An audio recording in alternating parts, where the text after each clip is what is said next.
Hey Laura, what's the theme this week? So the theme this week is solo female travel in New Zealand. So if you're planning a trip on your own and you are a female and it's maybe your first time traveling alone, then we have some tips throughout this video to help you guys plan and basically feel reassured that it's totally fine. It's not a big deal for traveling solo in New Zealand, whether you're female or male.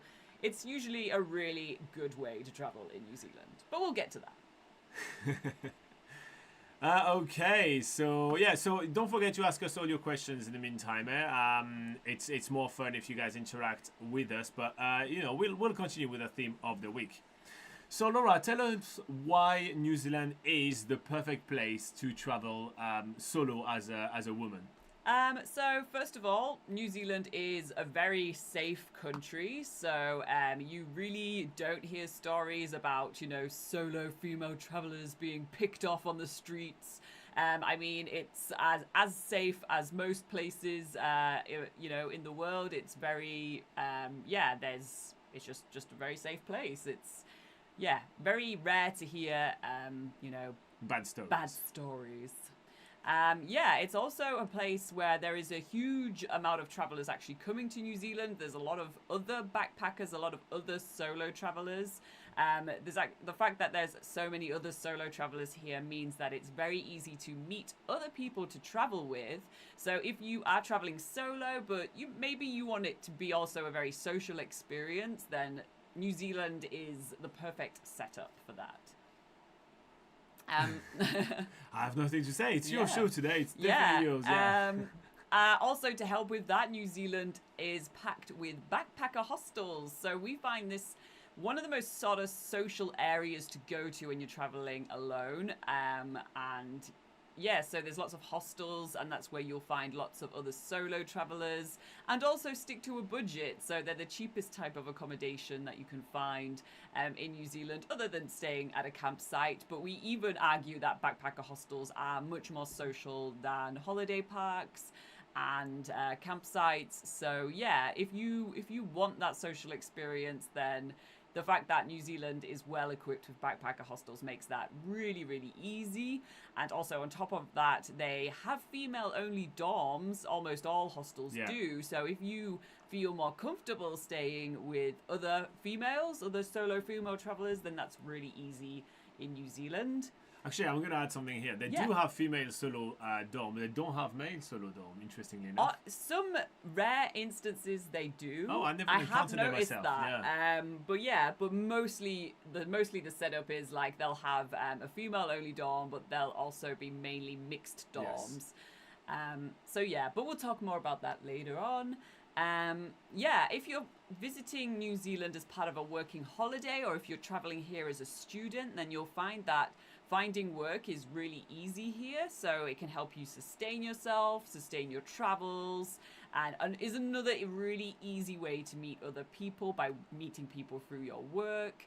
And then finally, there's so much to see in New Zealand.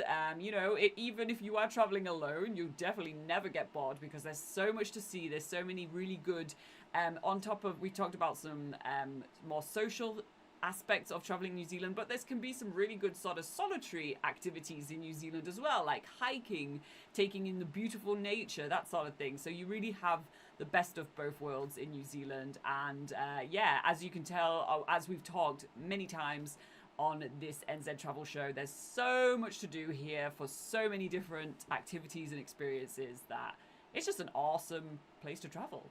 Yeah. I feel like people mostly see us on this channel as like, a couple traveling together type thing. So maybe we can give a bit of background story of our journey in New Zealand and the fact that maybe we do, although it may not look like it, we do actually have quite a lot of experience of solo travel in New Zealand. So I arrived in New Zealand many years ago, but at the age of 22, and I was a solo female traveler back then, and I came to New Zealand to do a 1-year working holiday. So I did that whole experience. basically alone, but obviously meeting lots of people along the way. I decided to first of all take what was basically the Kiwi Experience bus, which is a hop-on hop-off bus around the country. So I didn't buy myself a car. I didn't get a camper van or anything. I decided to do it without, basically because I was also on a budget. I felt like that was the best way to sort of travel around, meeting people, but also sticking to a budget at the same time. So yeah, basically my first year, and then I ended up staying an extra year. So my first 2 years in New Zealand were essentially a solo travel experience. And the same for Robin. Robin also arrived in New Zealand solo. I did a solo bloke travel in New Zealand. Yeah, I don't know if that's a thing. But yeah, so I have a very similar path to Laura. I arrived before Laura.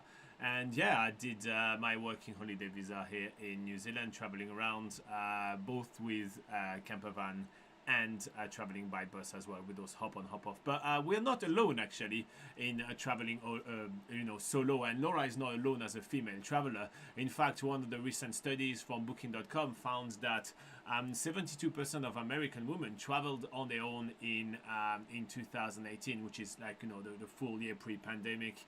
And more than half, which is about 55% of Google searches for solo travel, actually come for women. So those are mostly millennial women. It's definitely a trend, mostly with that generation. And it really does show that solo travel in New Zealand is a thing. It definitely is something that can be done, that a lot of people are doing, and you won't be the only one. So, in fact, if we just kind of decide to look back locally at New Zealand itself, Skyscanner, which is kind of like a website where you compare kind of flights and everything, they found that 71% of Kiwis have traveled solo overseas. So traveling solo, getting out of your comfort zone like that, is not really something which is unusual in New Zealand. And so, in fact, I will argue that it is something that is common within New Zealand, and it's shown by our background. Yeah, so the fact that New Zealanders, it's very common for New Zealanders to travel solo. When they see solo travelers in their country, it's really not an unusual thing. So if you think like, oh, I'm going to be standing out, or that's something that's going to draw attention to you, it really isn't. And that's also why it's so easy to meet other people in New Zealand, because it's just, there's a lot of other solo travelers here. And you'll also find that New Zealanders are very open to, conversations and, just providing more of a social experience. All right, so next up, we'll talk about the fact that traveling alone doesn't mean that you have to be alone. Laura was hinting at it just before. So traveling solo doesn't mean that you have to be alone all the time, right? No. There's many different ways that you can meet people when traveling alone in New Zealand. And I quickly skimmed over some things, but we can talk a little bit more in depth. Obviously, the first thing that we talked about was staying in backpacker hostels, because they have communal areas like lounges, kitchens. Usually you sort of get talking to people when you are making food in a hostel kitchen. That's usually where the conversations mostly start.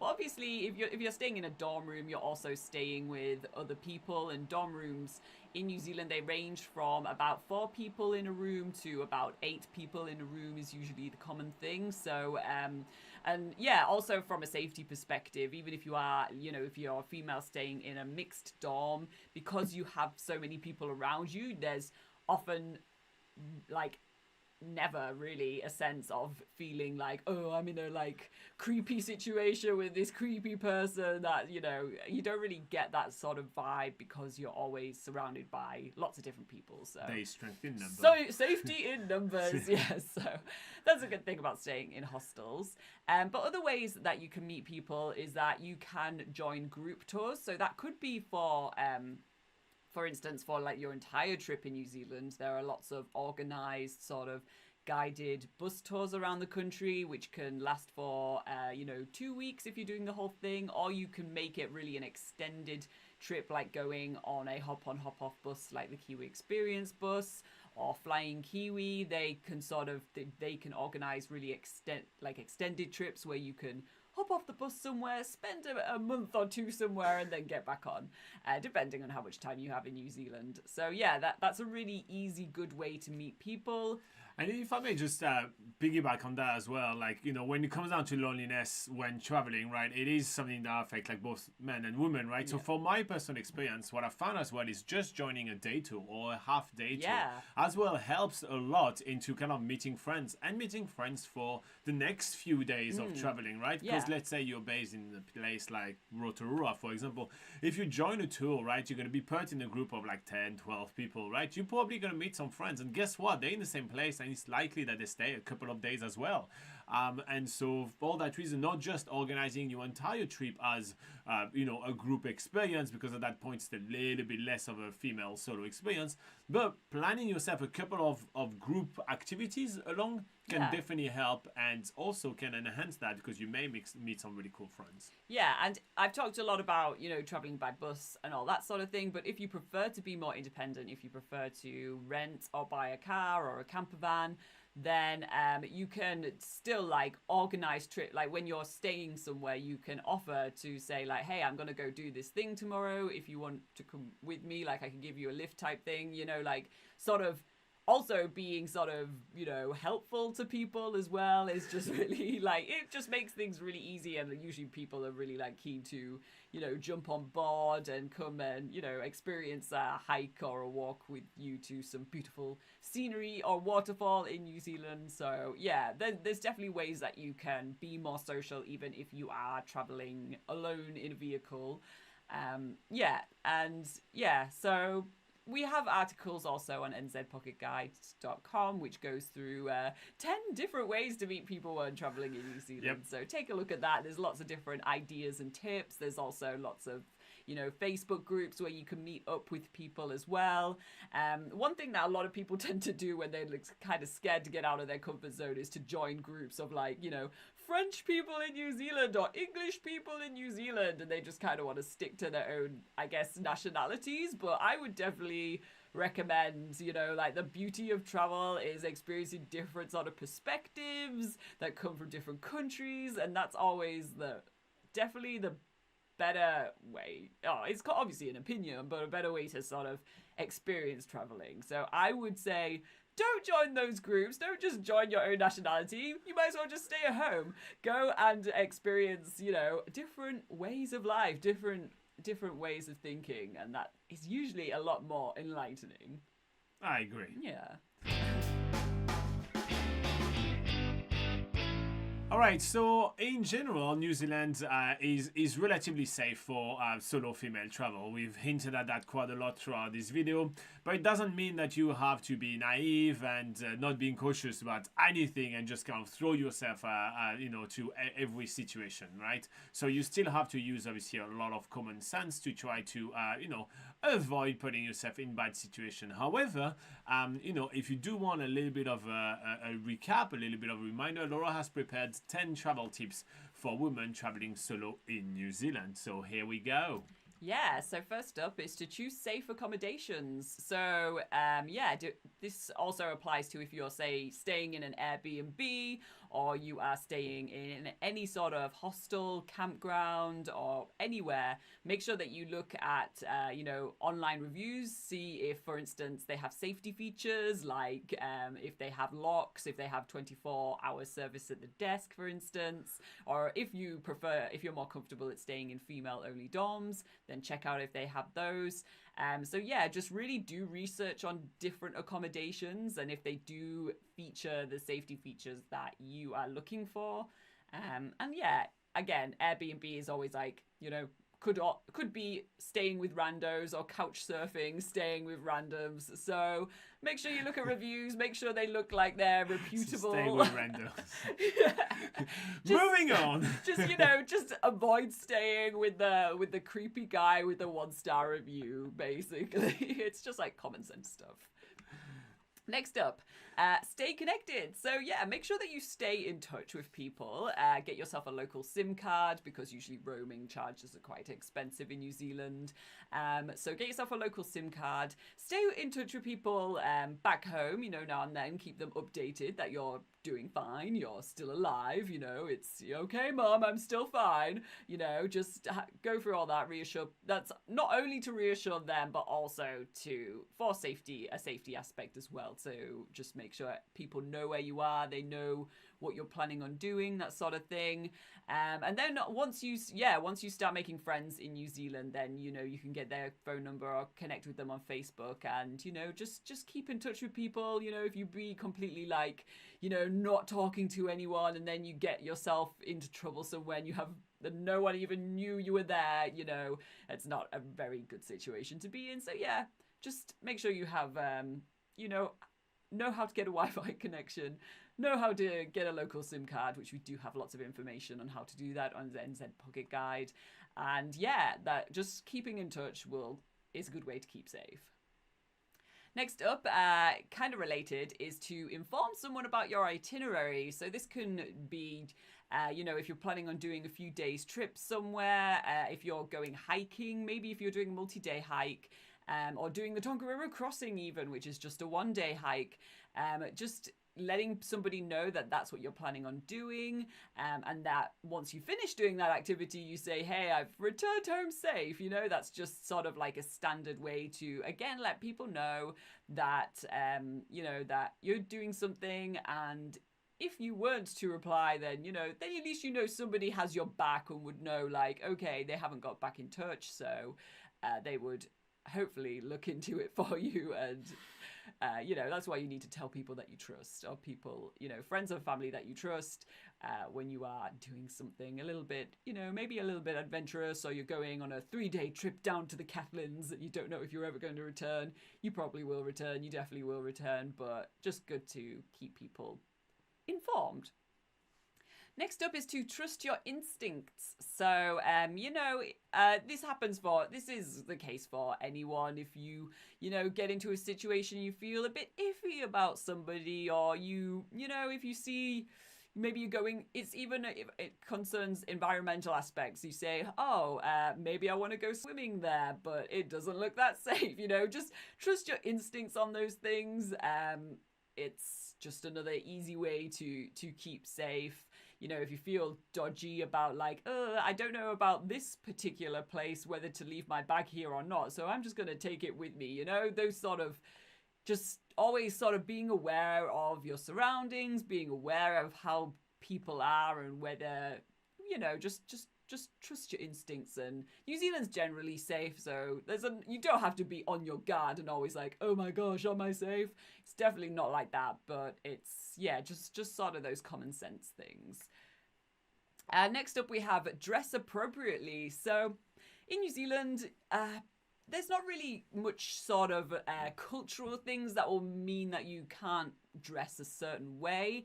But more when we talk about dress appropriately in New Zealand is more because the weather is so changeable, and you more need to think about wearing sort of outdoor clothing, like clothing that's going to, be prepared for any weather situation and how it's going to change. Well, you tend to get chillier than me most of the time, so... Yeah, so I guess for females, you are tending to get a bit colder compared to guys in a lot of situations, so, having that extra layer is always recommended. I'm always getting cold. I'm always ending up carrying an extra layer for Laura. In short, there is something shoved into my bag at some point. Excuse me, this is about female empowerment, Robin. I don't need you to carry my clothes. You make me carry them. You don't need, you just want to, and you get to. So just when it comes to dressing appropriately, it's more about dressing correctly for the different weather situations, because it's it's the elements are the most dangerous thing in New Zealand compared to the safety of how people are, for instance. Another way to stay safe is to actually look after yourself well. So make sure that you stay hydrated and stay well fed. So when you're traveling, it's very easy to start neglecting like a healthy diet, and drinking enough water, that sort of thing. And because when you're traveling, you are actually using your body a lot more usually than when you're at home. So just being prepared, making sure that you are, eating fruit and vegetables, that sort of thing. Like, it's usually easier to do this if you are cooking for yourself. So if you manage to do some, some self-catering for yourself, then that's usually really easy to make sure that you know what's going in your food, and you know that there hopefully are some healthy stuff going in your food. So that's an easy way to keep healthy. I personally have had some problems of being not malnutritioned while traveling. So yeah, I could definitely talk from experience that eating healthy, like I only sort of really appreciated how important it is to eat healthy when I was traveling. So yeah, now I make sure I eat plenty of greens, but make sure you eat your greens.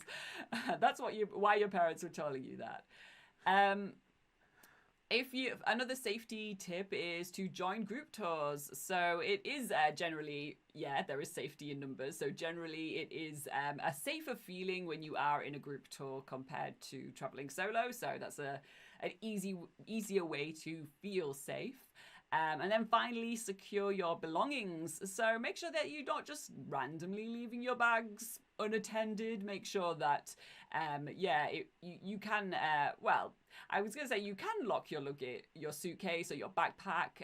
But I've actually found that when traveling around, although I've had a padlock, I've never really felt like I've needed to use it once I've got to New Zealand. A lot of people in New Zealand don't even lock their doors. But, if you are leaving unattended bags around and stuff, then it is more of an opportunity for thieves. So don't give them that opportunity. All right, next up we're going to be talking about female-only dorms in hostels. Rick says hostels are a haven, and I had so many good experiences and crazy nights.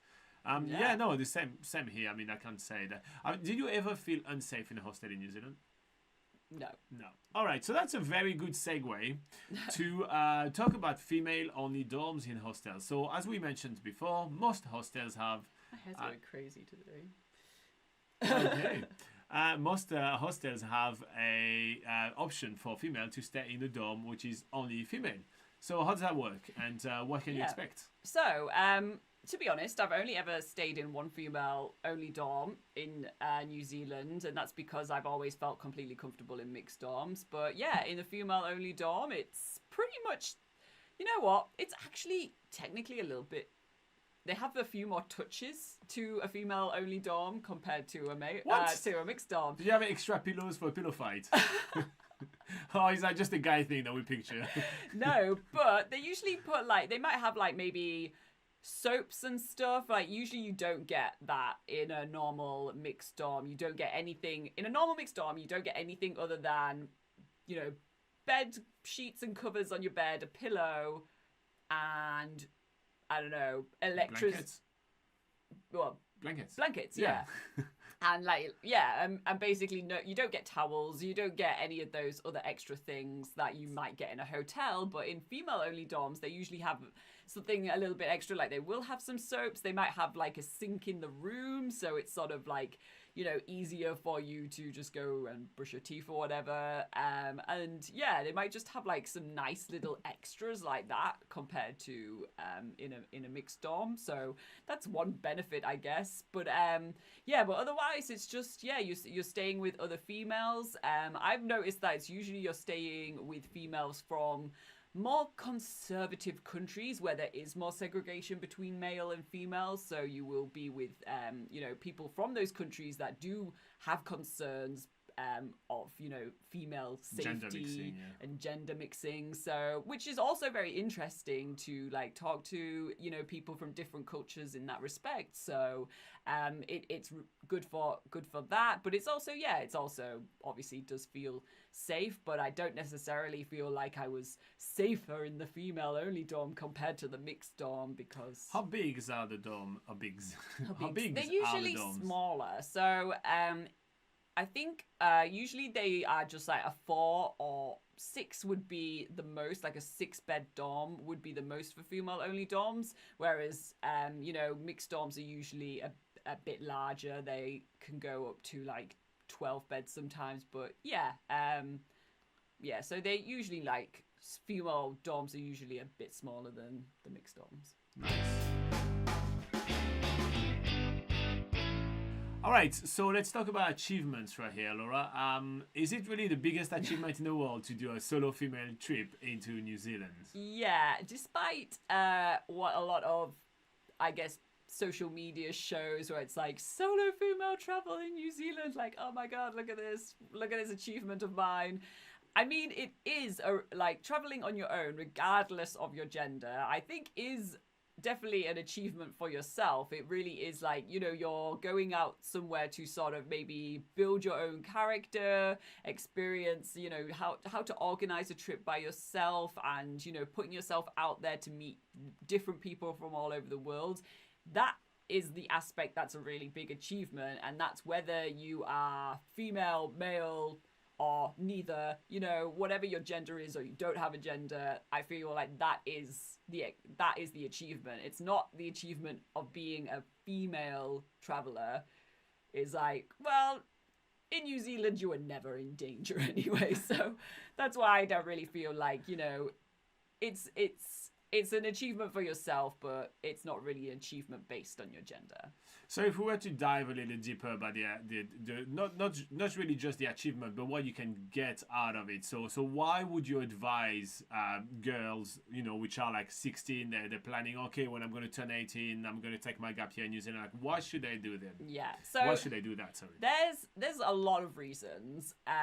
So first of all, this is where you are going to sort of like compared to it's like I've been to university, right, as well, and I felt like university did not prepare me for life. Like solo travel does prepare you better for life. So you are getting more of a sense of empowerment and independence. So yeah, this is where you will be able to you will be tested to do things by yourself, and you'll see that you can do them by yourself, so that boosts your self-confidence, and that's really like essential and basically a highlight of traveling solo. I so agree with that. I feel like a lot of people kind of always talk about the idea of stepping out of their comfort zone and kind of pushing themselves, like, that's going to be the big challenge. But more than just the challenge that you're going to be facing, I think what should be highlighted more is the fact that you're going to successfully master the challenge. You're going to successfully go. It may not be perfect. It may not be a beautiful somersault with a perfect landing. It may be just a crazy tumble, but you will kind of come out of it afterwards, right? And so I feel like everybody's talking about the challenge. Like, yes, the challenge will be there, but you shouldn't be scared of the challenge. The achievement, the fact that you're going to vanquish it, going to go over that challenge afterward is kind of the thing that we should highlight more than just talking about the challenge. Yeah, absolutely. Another thing, another benefit to traveling solo is self-discovery. So often you don't know what you love in life, or you won't really understand until you start like putting yourself out there, seeing different ways of life and different interests and that sort of thing. So like traveling is really good for self-discovery and discovery. Yeah, I was going to say, and discovering yourself, which is essentially the so same. Self-discovery and discovery of self. Yes. So I discovered I can't talk very well, but yeah, so self-discovery is like really you can only really find that if you get out into the world rather than just being in your own little bubble in life, and you've only ever experienced your little bubble. How do you know what you really want to do if you've only experienced this tiny piece? And one great woman once said that self-discovery is the path to personal growth. So here you go. Wow. Is that you? Next up. I said great woman. Enhanced problem-solving skills. So when this is sort of part of, when you're doing things on your own, that means that you've got to sort all your own stuff out. So, like... You're on your own. You're on your own. So this is what one of the beauties of sort of an extended trip to New Zealand is, where you come to a new country and you essentially have to set up a new life for yourself. So doing like a working holiday is really good for this. So you're getting sorting out a new phone for yourself with a local SIM card, sorting out a new bank account, trying to find a new job in a different country where things work really differently compared to how it is back home. All those sort of things is like you have problems to overcome each step of the way, but once you do them and once you figure them out, that's really like, it's really uplifting.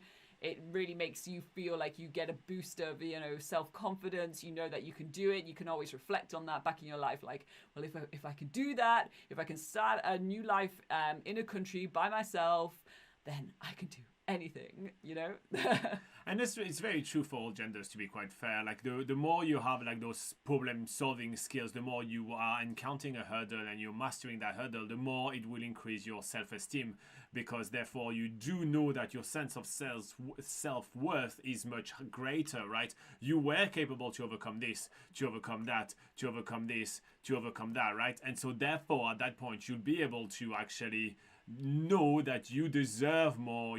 Should it be from a job, should it be from a personal review at work, should it be from interpersonal relationship with some people back home, those kind of things. You do know that you deserve much more, because well, you were capable of that much when you were left on your own, rather than being kind of nursed all the way, as sometimes it feels like society is. Yeah. And next point for why you should definitely travel solo is you get a sense of cultural sensitivity and open-mindedness. So again, being exposed to different cultures, which you definitely are in New Zealand. New Zealand really is what they call a melting pot of cultures. The classic saying. Sounds yummy. But it really is. But it really is that. So you do meet people from all over the world, and more than just just talking to like New Zealanders and locals here. I feel like some of the most sort of eye-opening experiences has been more talking to people from other parts of the world, and just sort of seeing different people's perspectives on life and ways of doing things, and you kind of just feel like, oh my god, why did I never see it like that? Or even if you don't necessarily agree with something, then you get more of an appreciation for different different ways of doing things, and how sort of, in a way, you can see how different a lot of people are, but there's also a lot of what's the same, even if your cultures are completely different, like on the outside. There's a lot of the same sort of core values and stuff, so you do really learn a lot about people, and just like peace, love, and rock and roll. I love that. So the next point on Laura's list was about stress and anxiety, and that applies to pretty much anyone traveling solo. So I'll take this one. So should it be male or female or any other gender? Traveling solo allows you to basically travel stress-free with pretty much no anxiety, because while you don't have to compromise, quite often the biggest hurdle to traveling, especially with other people, are those other people's having to compromise because they don't want to do this, because they don't want to do that, because the way they live is slightly bit different. You may be really good friends with some people back home, but until you travel with them and are with them 24/7 for an extended period of time, you don't really know how they live and what are those little annoying habits that you can or cannot cope with. It's the same thing in a relationship, right? When you start living with that boy or with that girl, and you start realizing like some annoying little habits, right? That's when you kind of like really test that relationship. So the fact that you're traveling solo, well, you avoid having any of those stresses, and you just do everything you want, whenever you want, at the pace you want, and however you want. Absolutely. Next up would be a sense of accomplishment for your travels and for basically setting up a new life in a different country. Be organizing everything yourself, organizing your whole life in a foreign country is like an accomplishment that you can always look back on, and it's usually something that sets you on the path to something bigger and greater in your life, and can be a good learning experience. I agree. Yeah. Next up, we have freedom and self-care. So, I talked on this a little bit about, keeping safe in New Zealand is also looking after yourself really well. And I feel like once you're truly on your own, you've got no one else looking after you. That is where you really learn those, those lessons in life about looking after yourself. Whether that's having a good diet or looking after yourself really well mentally, and actually that can really help just the whole getting out there and doing sort of outdoors experience in itself can be really good for your mental health. But yeah, just looking after yourself mentally and physically is like traveling can just like make that so instant and so quick compared to, you know, staying in your own dingy room at home. True. And yeah, so that basically sort of leans onto our last point, which is a positive impact on your mental health. So and also all these points sort of connect, where it's like you it's been a journey of self-discovery. You figure out what you want to do in life, or what means the most to you, and what you're capable of. And what you're capable of. You build your self-confidence, and all of that just has definitely a positive impact and a positive boost on yourself, on your mental health, and all that good stuff. So yeah, I can't really fault it. Travel solo. I've convinced myself. Let's go. Laura, just to wrap all of that up, so do you have any regrets in coming to New Zealand as a solo female traveler? And is there anything you would have done differently, or is all golden roses? Well, as weird as it sounds, I guess it is all golden roses. Yeah, I don't have any regrets. Wow. Absolutely not. Like, I think I see people traveling with, say, a friend or whatever, and I don't envy them or feel like, oh man, I wish I had someone to travel with. Like, I feel like a lot of the time you do have to make compromises for other people, and I feel like, yeah, traveling solo on an extended trip is something that is really good to do at least once in your life. It's very empowering. I learned a lot about myself coming to New Zealand, figuring out what was important to me, you know, just sort of going on the path that sort of, I guess, your community or your culture tells you to do, which for me was just kind of like go to school, go to university, get a job, die. It's just like that so quickly. Yeah, so that was like, you know, that was it was just good to sort of like get off that path and, you know, actually focus on what would make me happy in life, what I would like to achieve and contribute to the world as well. So yeah, I have no regrets, and traveling solo allowed me to do that. Awesome. That's a good way to wrap it up. Don't forget to like and subscribe if you found that useful, and there's much more info on nzbucketguide.com. There's a link in the description.